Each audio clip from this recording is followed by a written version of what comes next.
Let us pray. Father, we are grateful and we thank you that we can testify that you are blessing us right now. You're blessing us with your presence, your power, your comfort. Lord, the Bible declares wherever your spirit is, there is liberty. We thank you, Lord, for breaking bondages, setting us free. Even in these turbulent times, giving us the reminder that you're still in control. You're the sovereign God. That all things are working together for our good, for those who are called according to your purpose. Father, we trust and rely in it. Bless us now, Lord, as we share this time together in your word. We pray, God, that you would make us not only hearers, but doers also. Lord, have your perfect way. In Jesus' name, amen. To God be the glory. To him be all the praise, for he is worthy. We do honor our Reverend clergy, to all of our members and all of our visitors, to the Omega Men. We're grateful to have you share with us today. It's our pleasure to have you with us. We're also grateful to have with us all the way from Liberia. Rose, thank you for coming and sharing with us. She's here doing some work with the UN, being trained by the UN, and I was in Liberia a few weeks ago, and her sister, Kristen, works with Hope for Liberia. So I missed her in Liberia, so she came all the way here just to see us. So we're grateful for your presence. Thank you, choir, for blessing us. And I'm gonna try not to be long. I'm gonna cut through the cornfield again and hurry and get you out of here. But I want to call your attention to the text that was read in your hearing. I preached from this text this morning, Matthew chapter 27, verse 23. And if I read verse 22, put it in context, Pilate saith unto them who brought Jesus to him for trial. In verse 22, he asked a question, what do I do then with Jesus, which is called Christ? And they all said unto him, let him be crucified. This morning at 8 o'clock, verse 23, and the governor said unto the crowd, asked the question, why?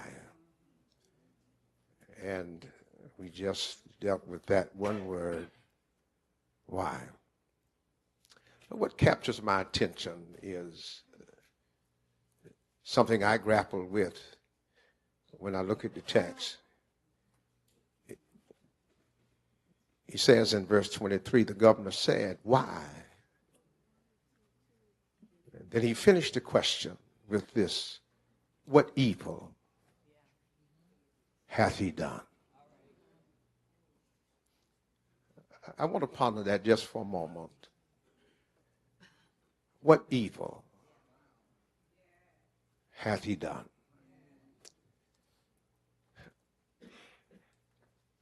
There's a lot of people that you know that people say a lot of things about them. People you know and people you might be friends with. And it might be some gossip. It might be something you see on social media about them, and you know them in a different way. And you have to ask the question, what evil have they done? I took my wife out to dinner the other night, and I walked in, and as soon as I walked in the door, someone accosted me and start talking to me about politics and start saying to me what the Republicans say about me. And I want to know I was very disinterested.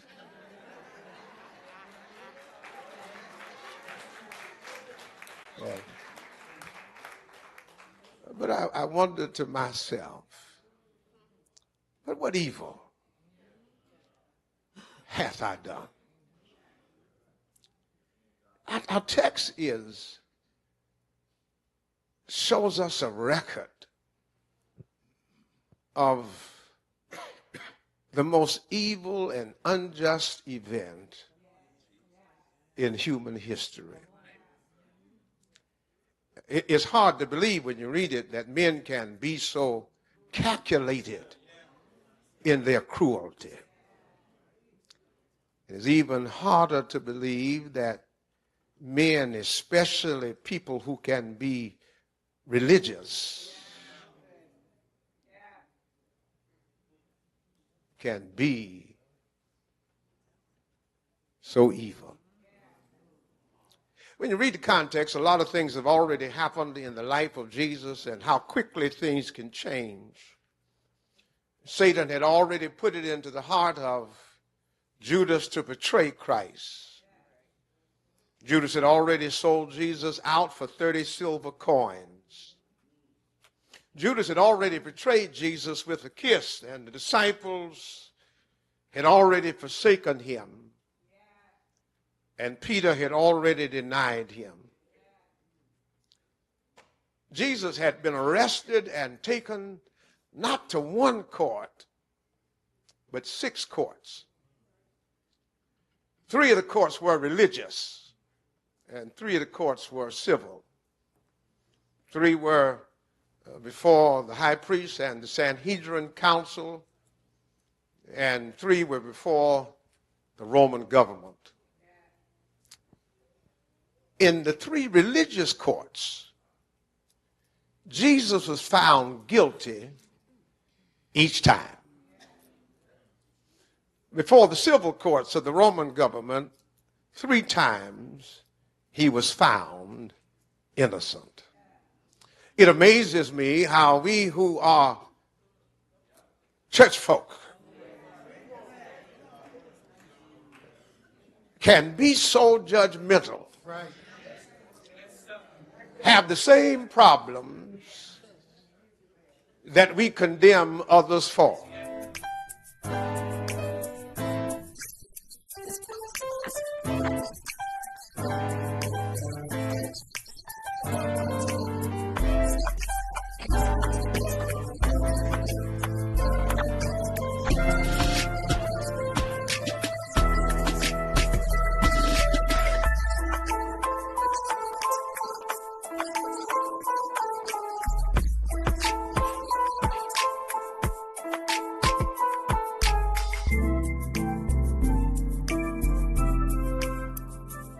My name is Reverend Collins Day. He's the pastor of the Second Baptist Church in Atlantic City, New Jersey.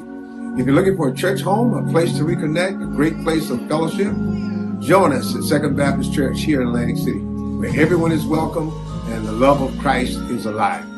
Our Sunday worship services are 8 a.m., 11 a.m., and don't miss our evening 7 p.m. hour of power, a dynamic time of praise, worship, and encouragement. Midweek, refuel your spirit with corporate prayer. Wednesday at 11 a.m., Newsday service at 12 p.m., Bible study at 7 p.m. We're located 110 Reverend Dr. I.S. Cole Plaza, Atlantic City, New Jersey. Call us 609-348-3580 or email us at secondbaptistac@gmail.com. Please come. We're looking forward to having you. You'll never be the same. Find us if you like on Facebook or YouTube, and we'll see you at Second Baptist. Good evening, everyone, and welcome to another edition of Kingdom Conversations. We're really grateful that you took the time to be a part of our conversation today. We have a great guest today, and first of all, before I even go any further, I want to thank Elon Edwards for last week for standing in my stead and hosting Kingdom Conversations in interviewing one of his mentors, our good friend, Reverend Archibald. And it was a really great interview, and I hope that you were blessed and enjoyed it. And I want to welcome today our guest, who has some very interesting information that all of us need to be aware of.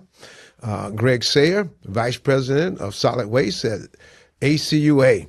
Welcome, Greg, to Kingdom Conversations. Thank you very much. I'm happy to be here.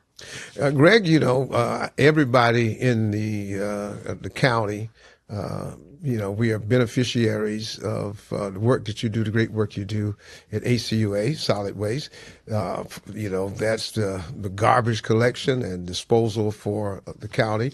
And so he is the VP, the man in charge. And we're talking to the head honcho, or one of the head honchos for waste management. And so we want to just tell us a little bit about it and how long you've been a part of ACUA. So I've been there coming on 20 years in April. So it's hard to believe it was going that quickly, but I started out actually in the scale house, weighing the trucks that come in, and eventually moved up into sort of project management, and through there into the maintenance department a little bit, and then director of operations, and just this past year was promoted to vice president of solid waste. So 20 years experience throughout the organization, touching on a lot of different things that we do. So, for those that aren't really aware of what goes on at the ACUA, you see our trucks probably around the county picking up your trash and your recycling, yard waste, that sort of stuff. We operate the landfill for the county, and also a recycling center, a compost facility at that site. We have a wastewater plant also, which you see in Atlantic City with windmills. That's kind of a little more visual that people know about that place. They don't necessarily know it's a wastewater treatment plant, but that's what it is. But I'm on the solid waste side. So we take in all the trash and recycling that come in from the county. And, a lot of people, you put it at the curb and it disappears, right? It's one of those magic things that we're really blessed with in the United States, that we don't have to think about it. You put it all in a big can and it goes away. And hopefully we're sorting our recycling out. We sometimes do a good job with that, sometimes not. But both those are collected by us. We take the recycling in, we ship it up to Tinton Falls. Mazda Recycling is currently our partner. And they process all the materials up there, separate the glasses and the plastics and all that sort of stuff, and send them out to markets. The trash goes into our landfill. So the landfill began operations in the early 90s, and it's the only landfill in the county. Prior to us, going back in the 70s and 80s, there was over 40 landfills in the county, and they were unlined landfills, meaning it's just a hole in the ground. Most people know about Price's Pit, right? That was a horrible environmental disaster, one of the worst in the country. And there was actually 3 Price's Pits in Egg Harbor Township, New Jersey, Pleasantville, just complete disasters where the groundwater was contaminated from all the chemicals that were going in there. So that's kind of why the ACUA was created to begin with, right? When we were charged with handling the waste, is have an accountable organization. We answer to the county commissioners, the county executive, and as a result, we answer to all the municipalities in Atlantic County. So we do it properly. We have it's a double line modern landfill, so there's layers of geosynthetic material that prevent contamination of the groundwater, and it's the modern version of how we handle waste. In the United States, really, we handle waste 2 ways. You either burn it, so you see up in Newark and Camden they have incinerators, or we put in a landfill. And there's about a dozen landfills in New Jersey, and they're all, as you can imagine, compressed for space here, as we are with everything in New Jersey because we're such a tightly populated state. So, we've been handling waste since the early 90s. And initially, we used to start with construction debris. What that means is, you think of brick and concrete, that sort of stuff, blocks and wood, because our site is very close to the Atlantic City Airport. And most people don't kind of think about this combination, but if you have a lot of food waste out, it attracts birds. Think out of a dumpster outside McDonald's, there's always seagulls there. So we couldn't put the putrescible waste, the food waste, in our landfill at first because we didn't want birds around the airport. Obviously, everyone knows that you get a bird strike on an airplane, that is not very good. But after several years, we kind of came up with the idea of let's do it at night. The birds are roosting, they're sleeping at night, so they won't be attracted to the waste. And it's been a very successful project for us since, the early 2000s that we've been doing it. And we did it on a temporary demonstration basis first. We had a wildlife biologist come from Canada, from the DEP, Department of Environmental Protection, gave us, instructions on who we actually need to hire, along with the FAA. They kind of gave us all input. If you're going to do this, you have to have the experts there. So we had an expert fly in from Canada, set up this program where we monitor the birds. And it's been very successful. We haven't had any bird issues. We have a wildlife biologist on staff every day. He drives around the landfill and monitors for birds, so we don't have to worry about that. So now we take all waste in during the day, goes in our transfer station. At night, we haul up the waste to the landfill. And, it's people put it at the curb, but they forget about it. But something happened 24/7 really. And we have guys up in the landfill. You think when we had those snowstorms at night or just the heavy rains and wind, there's guys up there working, burying your trash and making sure that this essential public service gets handled. I think it's important, as you say, we put our trash out and we don't know what happens to it. We don't even care, and hopefully we won't see it again, but it's a very important function.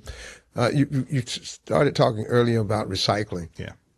And how important is recycling, and what percentage do households recycle in Atlantic County? So, we usually see around 20 to 30% recycling, depending on the municipality. And some of that accounts for yard waste too. So that counts as recycling when you're putting your leaves and brush into a compost that we have on site as opposed to the landfill.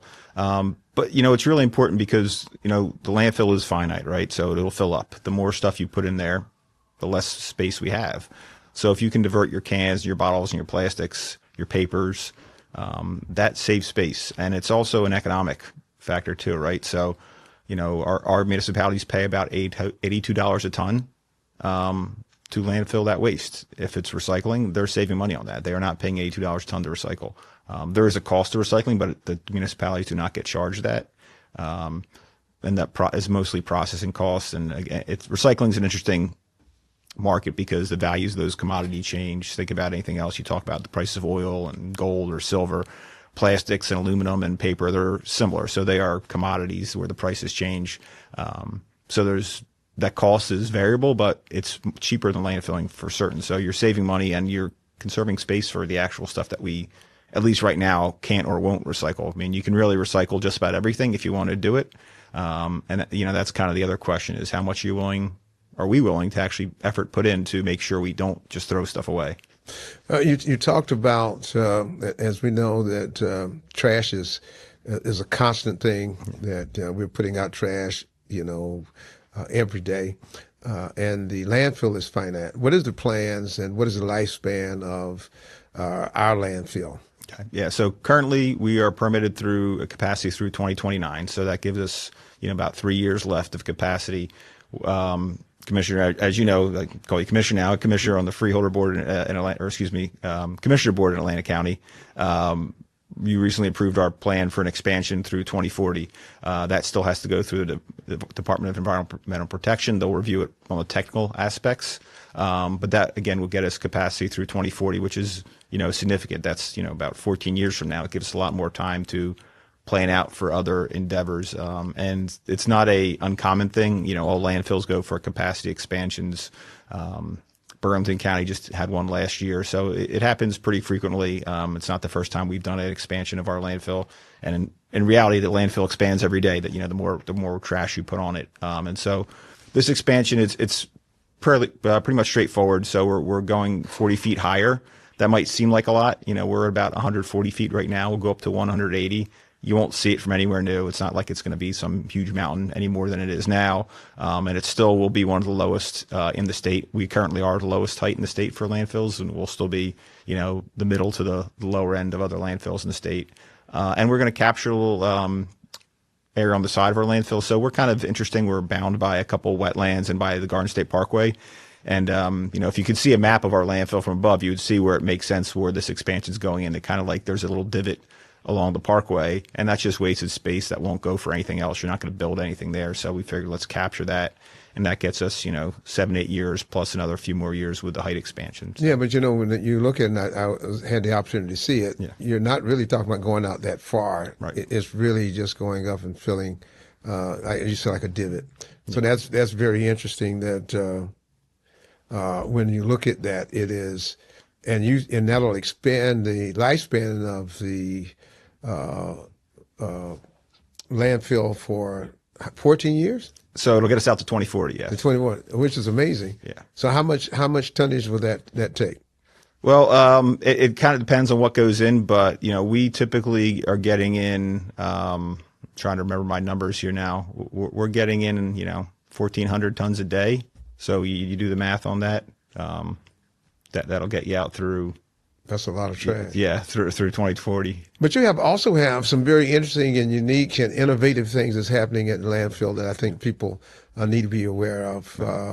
You got a gas plant there, and so tell us about that, and how does that generate funds as well, right? And help with the budget for the landfill. Yeah. So going back all the way to about 2005, we started collecting gas from our landfill.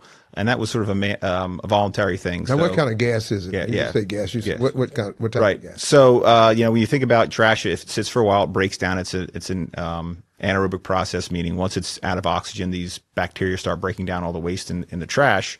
And it's mostly carbon dioxide and methane, and there's a couple other trace gases in there as well. Hydrogen sulfide is sort of the thing that you would smell, that rotten egg smell. And that's kind of what also the gas company will put into pipes, so if there's a gas leak. But there's some other trace gases in there, but it's mostly methane and carbon dioxide.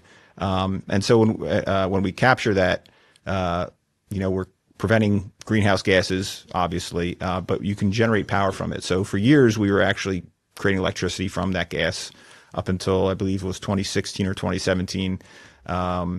And there was different reasons why we changed that out. There was the lifetime on the engines kind of reached a certain point, and the economics on that project weren't quite as good as they were when it was initially started. And we had, even prior to that, we had looked at, some of the gas we still had was generating called renewable natural gas. So what that means is you take that gas that's coming out of the landfill and you clean it up. You're stripping out everything else besides the methane for the most part, and then you put it in the pipeline. So that went online actually this past fall in October. The facility went online, and it's been great for us. So we're expecting to have somewhere between $1 to $2 million a year in revenue from that, which would be incredibly helpful for our organization. To help fund different endeavors that we do at the landfill. And it's basically you're talking like a 98%. Reduction in emissions from the landfill with that too. So you think that gas is no longer being directly vented to the atmosphere. It's no longer being burned through a engine on site or through a flare on site. It's going into the pipeline and just replacing other gas in your homes. Really? And so how much gas is actually being produced from the fill, which is originally trash, goes and fuels those trucks. So those trucks that are picking up your trash are fueled by that trash that was sitting in the landfill for 10, 15 years. Wow. So what's the lifespan of the gas production for, and how long does it take for the trash to break down to make gas? Yeah, so it all depends on the material, but there's something called a landfill gas curve, which, if you think about a graph, it's like a 15-year that it goes out. So you put your waste in the landfill, and then for about 15 years, it's still producing gas, and it'll be a sharp increase at first over the years and slowly decline back down. But it's, let's just say you stop the landfill, whether it's in 2040 or some other date, 15 years it's still going to be producing a significant amount of gas. But even after that, there's still gas produced. So Pinelands Park landfill, which some people might know is McCullough's Golf Course over in Egbert Township, that was an old landfill. We currently maintain that now, and that's really on cutting edge of management of landfill. What are some of the other things that you guys are doing? And you didn't talk about in terms of what kind of income is the gas generating for Atlantic County? Yeah. Well, so as far as income, it's, roughly we're expecting $1 million to $2 million per year. Like I said, it just went online in October, so we'll kind of see what that looks like, but that's our expectation. And again, that helps, keeps our rates low for municipalities and residents in the county. As far as, cutting edge stuff, that's funny because one of the first things I started at when I moved out of the scale house into sort of the project management role. Now, the scale house is the beginning. As soon as you walk, as soon as you drive in, you weigh your trash. Yeah. And so you went from the front of the house all the way to the back of the house. Correct. Yep. Yeah. And my predecessor. Congratulations as well. Thank you. My predecessor also, he started on the back of a truck, went to the scale house, and so we have a good tradition and emphasis on promotion from within and developing our staff to the maximum that they can do. So it's a good organization in that regard for certain. But so I had started when I started in the office, there was a joke, well, Greg's going to be the only one here by the time the landfill closes. So he's going to be the one, responsible for researching these different types of technology and what we can do replacing landfill. And our president too, Matt D'Onofrio, who started around the same time as me, he and I traveled to different places and looked at different technologies. And so, you got a lot of technologies out there that are sort of these magical black boxes where they tell you, hey, you put everything in there and we'll zap it and it'll turn into, like rainbows and energy on the other side. And that's all well and good, but everyone knows with their trash, right? You're throwing everything in there. So, my refrigerator kicks the bucket and all of a sudden the food goes bad. I'm throwing that in there. Someone else is cleaning out their garage and they're throwing out some old trophies or, whatever.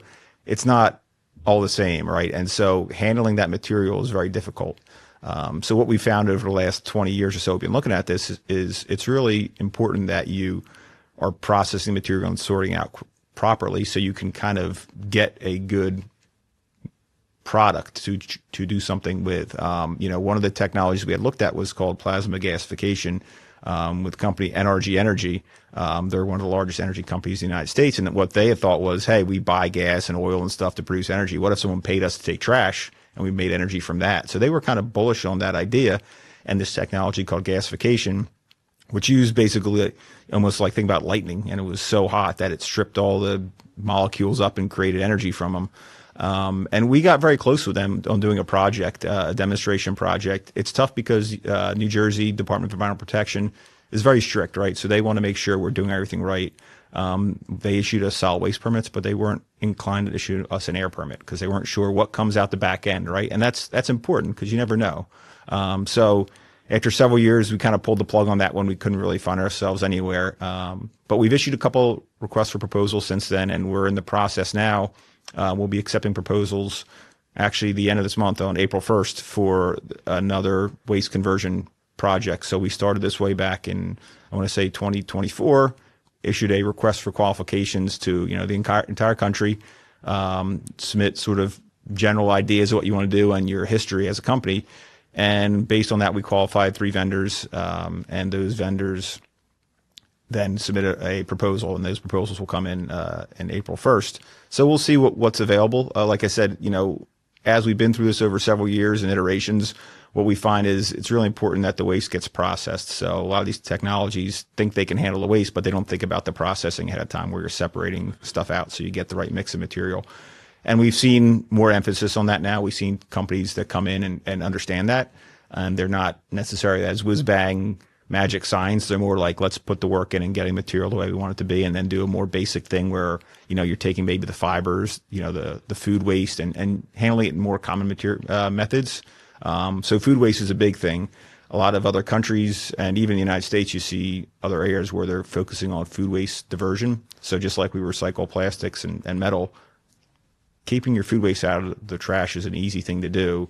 And then you can just basically compost that. You can have indoor composting for that. You can create soil and then that renewable natural gas out of that. So could be something like that comes out of this process for us. We'll see what comes back with the proposals. But that's something that, we're very cognizant of and we want to see go forward is getting more things out of the landfill and doing a better job of actually managing the waste instead of just throwing it in a hole. Greg, with all the stuff you're doing in terms of forward thinking as relates to landfill, there were some rumors at one time or some efforts to talk about a transfer station of the trash, and I would guess that means that you were shipping the trash to other localities other than the county landfill. How would that impact? It wasn't that popular. I don't know if that's still on the horizon or not. So could you talk about that a little bit? Yeah, so there's a couple factors in play there. For starters, there's a policy in place called waste flow, which is in place in many counties in New Jersey, which essentially says, you handle the waste at a specific site in your county, and then that's important, right? Because you want to be sustainable. You want to make sure the waste we're creating, we're going to take care of it properly here. In the past, we did transfer waste out before the landfill was finalized. We were sending some waste out, like I mentioned. At first, we were only disposing of construction debris. We were sending out the municipal waste other places. And originally we were supposed to be sending all of our waste to an incinerator in Mercer County, which never got created. But, when you talk about sending waste out now, it's important to realize there's a couple factors which make it difficult. For one thing, the economics. Right now residents pay through their municipal rates about $82 a ton. We've investigated because we know the landfill has a limited life. We said, well, what would it cost to ship us out? And some of the quotes we got back were, $170 a ton. So you're talking over double the cost.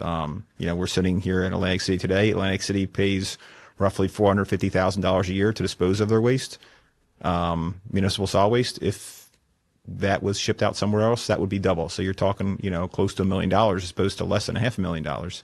That's a big budget item for municipalities. And so we talk with our municipal counterparts every year when we have budget meetings, and we go through this with them, and they really understand that. Every municipality is hurting right now, whether it's healthcare costs or just rising costs for their workers. It's the budgets are tight, so we're very cognizant of that, and we do everything we can to keep our rates low.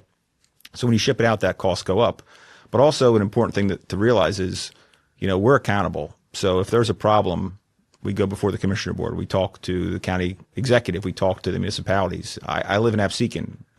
We had a meeting in Absecon where they came and the public had lots of questions for us because we're a public entity. Once that goes away, that accountability disappears, right? So accountability on rates, accountability on how we're handling it. If you ship that waste somewhere else, ultimately the origin of that waste is still responsible, whether it's the county or the municipality. That goes to a landfill in Pennsylvania, Ohio, and there's an issue there.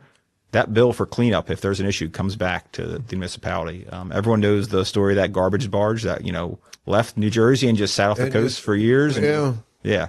So. That just never would get anywhere, never would disappear. Right. Now, tell us what happens with the trash, because, there's a lot of people that's never been to the landfill. I've been there taking, just garbage that I had piled up at the farm or somewhere. So what happens when it leaves the house? What happens to it? Okay. So, you put out your front curb and our trash trucks come around and collect it, right? And then the trucks take it to our transfer station. So we have a large building. They're dumping on it's called the tip floor there. They dump it in there. We got equipment that's pushing it up so we have room for all the waste that comes in, makes a nice pile. And then once we get to sundown, we have a separate crew comes in. They're loading those trash bags and everything onto what we call ukes. They're articulated dump trucks. Think of, like heavy yellow equipment that's in quarries, that sort of thing. And they climb up on the hill and they go on the landfill and they're dumping that waste into the landfill at night. And then we have other equipment up there like compactors and dozers, which is, again, compacting the trash, smushing it down so we get it as tight as possible on the landfill working face. And then at the end of the night, we're making sure we cover it all with material. Dirt, we use both what's called clean fill, which is, clean dirt you might use for any project, but also we'll use contaminated soils as long as it meets certain specifications. So think about material from a gas station, right, that's contaminated. We can use that to actually uncover on the landfill as long as it meets certain specifications, which helps us save money because, instead of paying for clean dirt, we're getting paid to use some of that, we call it dirty dirt in the industry. Well, you're talking about all the different aspects of moving. That sounds like there's a varied jobs through landfill, because a lot of times all we see in the community are, the trash trucks moving, and some of them are picking up trash automatically. Some people are, are actually going and get the cans. So what types of jobs that the landfill has, and are there any available? Yeah. So outside, like you said, the traditional trash collectors, and the landfill will have, we typically call them operators, different levels. So you'll have guys driving those trucks that basically are going from the landfill or from the transfer station up to landfill and back every day, or they're hauling material at our compost site. It's in basically a large dump truck they're driving around. Then we have higher level operators, which are grading the landfill, so making sure it's the proper height. It's grading to make sure the shape and the height and size of the landfill is proper. You have trucks, ultimately moving material around, compactors, which is, a huge piece of equipment to smush that waste down in a very precise manner. And that happens also a lot at night. So that's a very difficult job to do. Those are sort of the main landfilling of the trash jobs, but we also have what we call landfill gas tech. So to collect the gas, we have all these wells on the landfill. And so someone's going around there checking the wells. Potentially they could get damaged during operations from weather, various things, but they're also what we call tuning the wells to making sure they're pulling the gas at the right vacuum. And then we'll have, technicians. I mentioned we have our wildlife staff at the landfill. At this moment, I don't think there are any jobs in the landfill. We have some collections positions opening up, especially drivers and some temporary handlers for the spring. But, it's one of the best things is, like I said, I started in the scale house. My predecessor as vice president started on the back of a truck. It is a good and place to come in, start out, and move yourself up. We're very big on educating our workforce. So, any position you want to come in, even if you don't have any skills, you can come in as a laborer or handler. So we also have guys around the landfill picking up litter, because obviously stuff gets blown around. You can come as a laborer and learn equipment and be on that equipment. Now, one of the things that is you also lay membranes on top of it to hold the trash down and then repack it. Yeah. What happens with the weather this year has been horrendous. I haven't seen it like this, and being cold so long and rainy so well and snowy so long. Yeah. How did that impact your work, not only from trash pickup, but also in terms of compacting it? Yeah, so for trash pickup, obviously everyone saw there was delays, and I would say the good thing is when you have snow, we might be behind a day because we might have to skip the day, but everyone struggles to get their trash to the curb when there's 1.5 feet of snow, so it's easier to catch up on that. At the landfill, it's tough because those conditions up there are never good. When it gets wet, you have mud, and it's just so the equipment is on this slick material, right? So they have to be ultra conscious of not sliding off the working face, not hitting a well. You hit a well, then creates a gas leak, and that's a problem for our collection system, and also can create odors. So those are important things to know when that working face is wet and muddy. But also, if you get a lot of rain, so going back a few years, we had those periods of heavy rain, and not just a lot of rain, but heavy soaking rain, and that just washes the dirt off, right? So you're constantly having to go back to make sure your material is covered, and that's just an extra step. And we found during that time we got a little extra creative with how we handled it. So we would take some like leaf and brush type material from our compost site and put that on top. That would sort of keep the runoff from happening, which was a good thing we did on the slopes of the landfill. Because if not, you just have washout, and you're constantly moving dirt from the bottom of the hill back up every time it rains off. It washes off with the rain. So we got creative on how to handle that. We'll use what's called temporary capping, which is basically like a big tarp we put down. So if we're finished in an area, we can put a tarp down and sandbags on top, and that helps control the erosion as well. And how do you deal with, making sure the air quality is good for not only the workers, but for the community? Yeah. So like I mentioned, we have wells around the landfill that collects our gas, and, like I said, they're constantly tuned. We have a third-party company, Opal Fuels, who manage our landfill gas system. They do the RNG project for us, and they've been incredibly helpful with their experience in helping us to expand our gas collection system. You have the wells, but you also have something called a header pipe, which every well is attached to a pipe, and that pipe eventually goes back to the cleanup system. And when you have those header pipes, you always want to make sure they're in good condition and they're sized right, because as you add more gas, you're piping more gas through those pipes, and you want to make sure they're sized right. So we did some upgrades on that, going from what we call 12-inch header pipe, which think about as 12-inch wide, to an 18-inch header pipe. Allows more gas to go through. We created some redundancy in our system, so if something happens, the gas can still flow properly. And we constantly monitor the site. Every day we're operating, we have someone out there checking air quality to making sure we're in compliance. It's a landfill, so you're never going to be perfect. There's always going to be smells. You open up your trash can on a hot summer day, you smell it, right? So it's never perfect, but we are doing everything within industry parameters, and we do best management practices nonstop. And there's something we have called an odor management plan, and that's something that usually is typically triggered if you have a couple days where you're over your odor limits.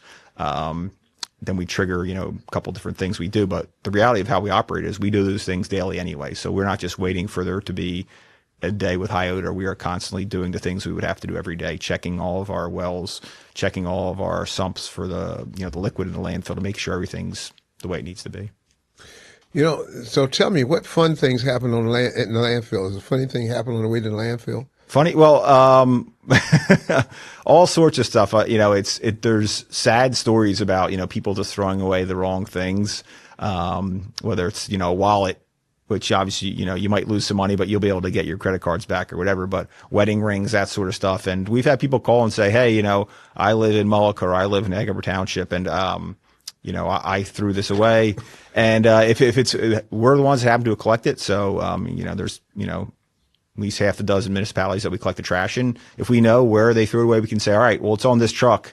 And when that truck comes in, we can dump that truck in a special spot, and we'll say, look, you can sign a waiver and come dig through the trash, and they'll find it sometimes. So oh, really? Stories, So they actually, you single out the truck. Yeah. I thought you would say you were going to go through it and find it. So you no, and you allow them to come and go through the trash. Yeah. So, we obviously make sure safety wise, they're away from all the equipment, and, they have to, agree to be what we're watching, make sure not doing anything dangerous, but we'll kind of let them go through and look to see if they could find it. And people have found stuff that they've lost in there for certain. Yeah. Are you serious? Absolutely. That's like looking for a needle in absolutely in a garbage pile. It is. That's exactly what it is. But it's happened sometimes, and we're glad when there's a good outcome at the end. Well, I don't know if there's a good outcome at the end. I can imagine how many showers they have to take after they go through all the trash, but that's interesting. Yeah. So if someone would like to at least explore the possibilities of working for the Atlantic County landfill, how would they go about it? So you can go onto our website, acua.com, and fill in an application. We take applications all the time, whether we're hiring or not. This way we have, a good pool of candidates to put through. So I would suggest going on there. We update every time we have a new position. Like I said, currently we are looking for drivers for our collection trucks, and we're starting to save up seasonal for the summer help as we obviously get a little busier here in Atlantic County in the summer. And even, like I said, starting as a temporary summer help on the back of a truck can lead to a full-time job in operating heavy equipment on the landfill if you put the effort in. We see that a lot, and that's always, I love sitting in interviews and promoting people from within, and especially seeing the guys guys and gals who put hard work in. They're working extra, they're putting overtime in, they're learning, and it's a nice feeling to see them put the effort in and succeed, and us being able to promote them. So that's one of the things that I love about my job is when we can do that. Now you have some upcoming events coming up right Yes. now since the weather's getting warm. You normally have some large events there at ACUA. Yep. Tell us about it. Well, thanks for that, because I had to plug it anyway. So we have our annual Earth Day celebration. I think we're well past 30 years we've been doing this now. And it'll be April 26th, Sunday, 10 to 4. So there'll be vendors there with lots of educational material and fun things for the kids to do. We do tours of our sewer plant as well as the landfill. You may be able to get a tour from me. I'm trying to avoid that. I thought I got out of tours. I thought as vice president I could pick one and choose what I wanted to volunteer for, but apparently not. I still have to do those tours. But it's actually fun. You go on a hayride up to the top of the landfill, which is actually the highest point in Atlantic County, so you can see Atlantic City from there and the airport, and kids will throw hay at each other, and they seem to enjoy it. And some people listen to the information, some people don't, but it's a good time. Like I said, there's lots of food and crafts there. It's a really good event. We get in excess of 6,000, 7,000, 8,000 people some years if the weather's nice, and it's free. Wow, that's amazing. And again, that's going to be when? April 26th from 10 to 4. And everyone's invited? Everyone's invited, yes. And you should take the opportunity to see the process and see. It's very educational to see that. And Greg, you said you thought you were going to get out. Matter of fact, you was a part of my tour when I went there. And so you were a great tour guide. And so that ought to be a part of your job description. Next time I go to commissioner board, I'm going to see if we can put that in as a part of your job description to be a tour guide. And you're going to be able to tour as well, you said, the sewage treatment plant, which I also had an opportunity to do. That was very educational as well. And you got in there. You have some very innovative things as well. Can you talk about that at all? Yeah, absolutely. So, well, I think my job title still has other duties as assigned, no matter what. So, when we get VIPs there, I always do a tour for you. But lifting soil bags, it's all sort of falls under the job description. But yeah, the wastewater treatment plant is very interesting. So I do have some experience there in my previous positions. So we have the wind farm, which has been actually, operational for 20 years now, which is pretty amazing to think about that. And that's about 60% of the energy we use at the treatment plant, which is a very energy intensive process to handle your sewage, is powered by the wind farm, which is great. We were saving, millions of dollars over the course of the project lifetime. We have a solar array there. Was the first actually rooftop and parking lot canopy solar, but that's also 20 years old, and everyone sees solar everywhere now, so it's not as interesting as it used to be. But we've had solar there, and we have a new interesting project that pulls the microplastics out of the sewage. Let's talk about microplastics, Yeah. because that's a big issue with plastics now everywhere, getting it, and now they're talking about microplastic being able to get into the food chain, and then also getting it now into your own bodies. And you have a program that's very innovative in pulling the microplastics out of the sewage treatment water, right? Correct. Yeah. Tell us a little about that, and without being so technical that we don't Sure. understand. Well, I won't be able to technical because that's the sewer side. I'm the trash side, so I can explain it as best as I know. Right. So when you think about even a water bottle, right? That's in a plastic water bottle. Eventually, that plastic degrades a little bit, and little bits of plastic get in that water or other food containers. That goes in your body, unfortunately, and it goes into the waterways. And so in the sewer, in the sludge that's going through the sewer, there is plastic, lots of little pieces of plastic in there.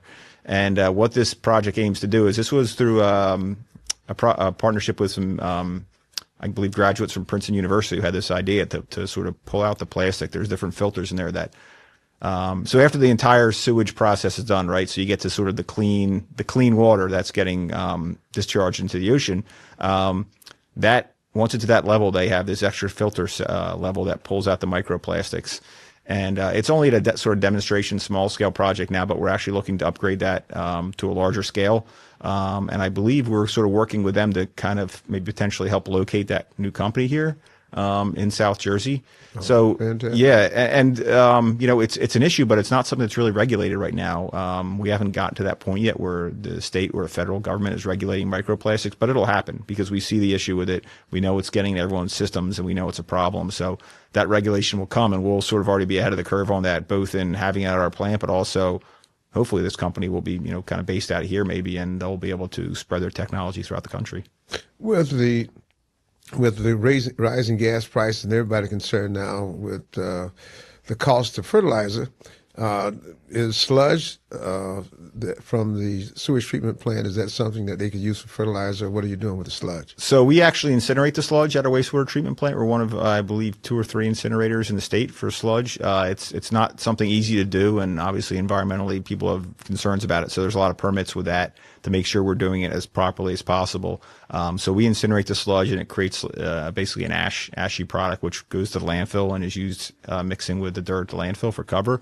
But other places do use it, can use it. New Jersey does not allow what they call biosolids, which is the sludge, as fertilizer. Other states do. Again, they're kind of concerned with the fact you do have stuff like microplastics and other contaminants in there that would be potentially harmful. Other parts of the country and world do use it. We do not.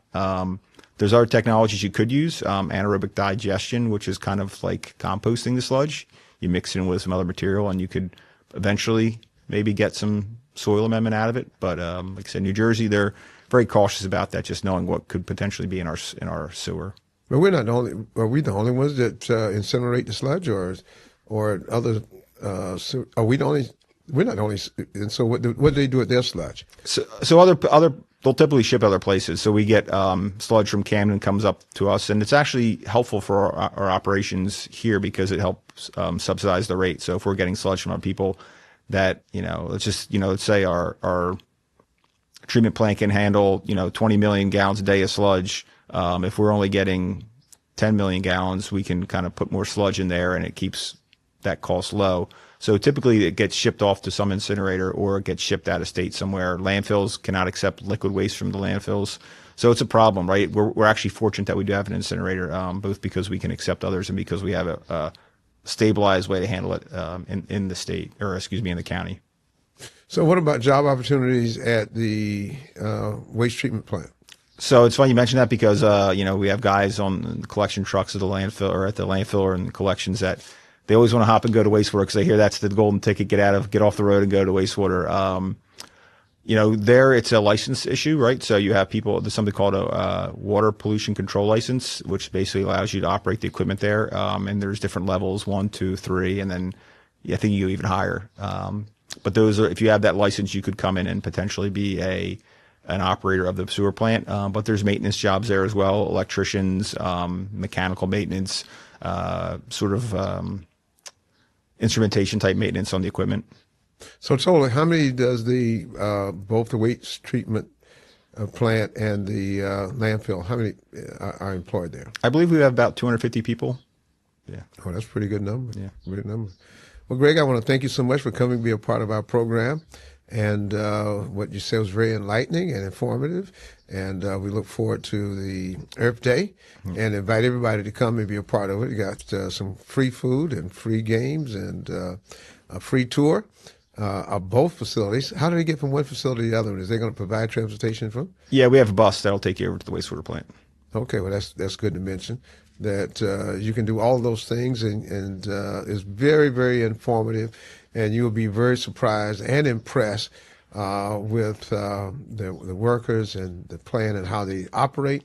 I was very impressed when I took a tour as well. Greg, what would you like to give some final words to our listening audience?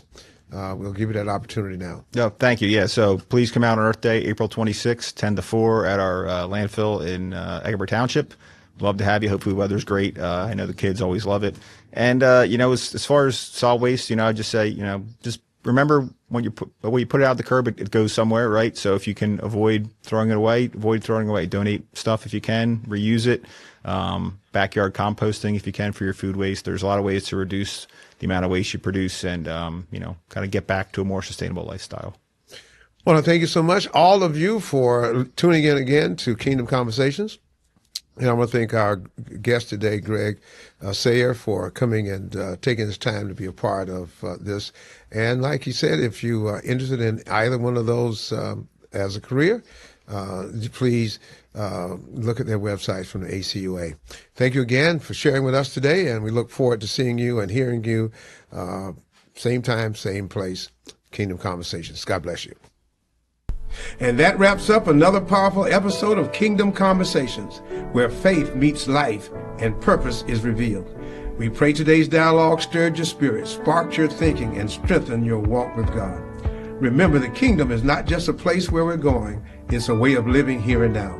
So stay rooted in the Word, stay connected in the community, and stay bold in your faith. If this episode blessed you, don't forget to like, share, and subscribe. Join the conversation online and help us spread the kingdom message far and wide. Until next time, keep seeking, keep growing, keep walking in kingdom purpose. God bless you, and we'll see you next time on Kingdom Conversations.